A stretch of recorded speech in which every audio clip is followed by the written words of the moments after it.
Macklin Celebrini beyond the hype. Most of the conversation around Macklin Celebrini is about the obvious things, and rightly so. A generational talent, high hockey IQ, complete level, future of the franchise. All of the above is absolutely true. I enjoy watching his game as much as anyone else. His skill level is obvious, and the hockey sense jumps off the screen. He's very entertaining and dynamic to watch as a player. People also go on about how young he is to be so talented. But the above are actually not the main reasons that I like him as a player.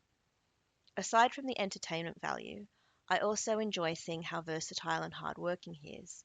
But what stands out to me is something much simpler: the way he tries to approach the game of hockey ethically.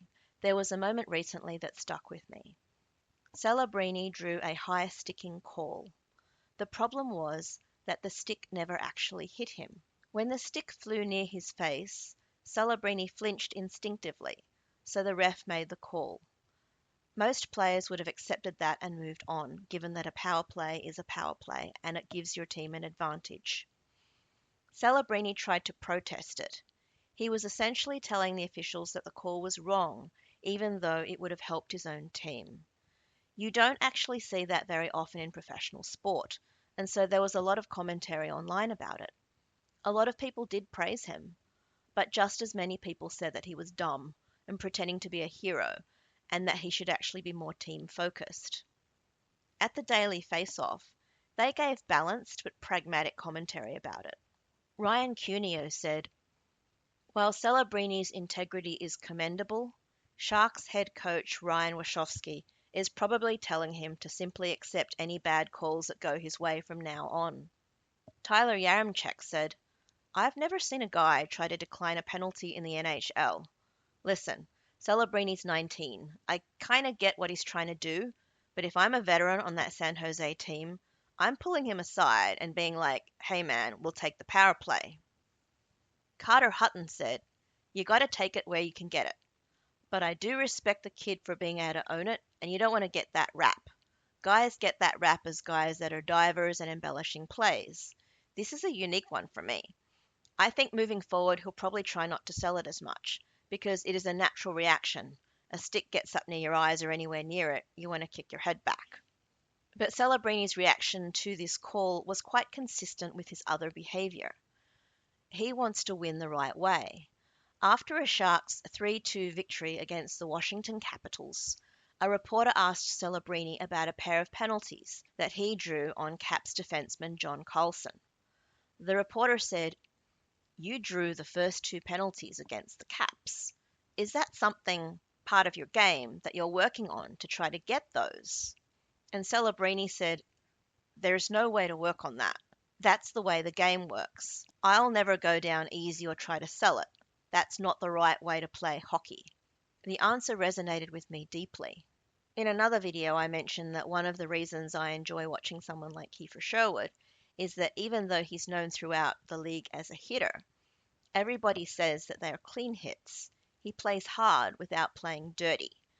And this is the same principled approach that I see with Celebrini: to compete hard, but to try to do it honestly and fairly. If you've watched his interviews, you'll know that despite the extensive media training that he's received, like all other hockey players, he's not very polished.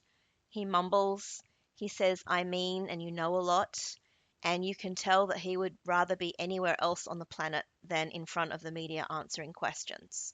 But if you listen to the substance of what he is saying rather than the way he delivers it, it is often surprisingly thoughtful and insightful for someone who is only 19 and in the middle of a massive amount of attention. One answer in particular stood out to me. He said that his parents had told him, "You're not always as good as they say you are, and you're not always as bad as they say you are. I mean, you could have a bad game and people say you suck. You could have a good game and people think you're the greatest thing of all time. If you live life like that, just listening to what other people have to say, it'll take a toll on you. It'll take away from the reason why you're doing everything." I think that's the perfect way to think about pressure, and not just in a hockey context. And I know that that is probably a motherhood statement, and everybody knows that what he has said is true.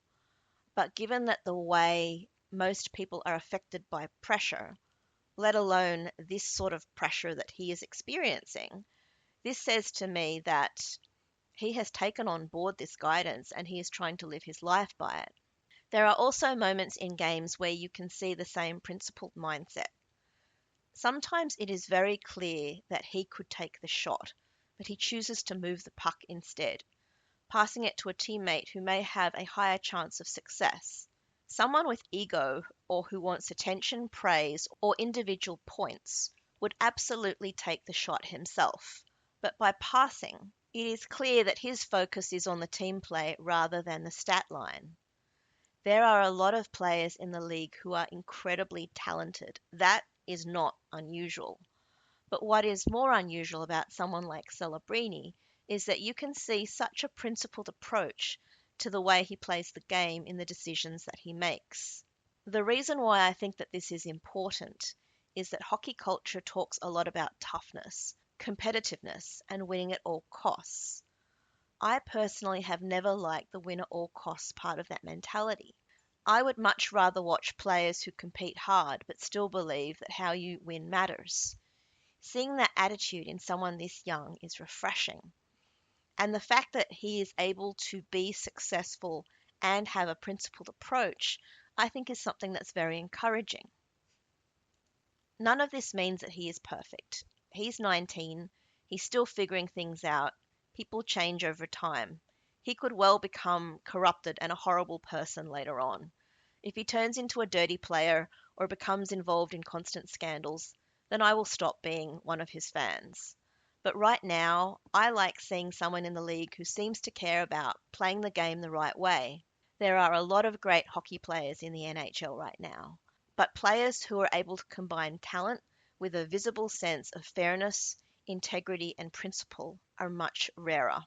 When my husband and I were watching the Winter Olympics this year, I remember saying to him that I would be very curious if there was a moment in which John Cooper, the coach of Team Canada, if he channeled John Kreese from The Karate Kid and told Macklin to do the equivalent of sweeping the leg and it would win the game, I wonder what Macklin Celebrini would have done.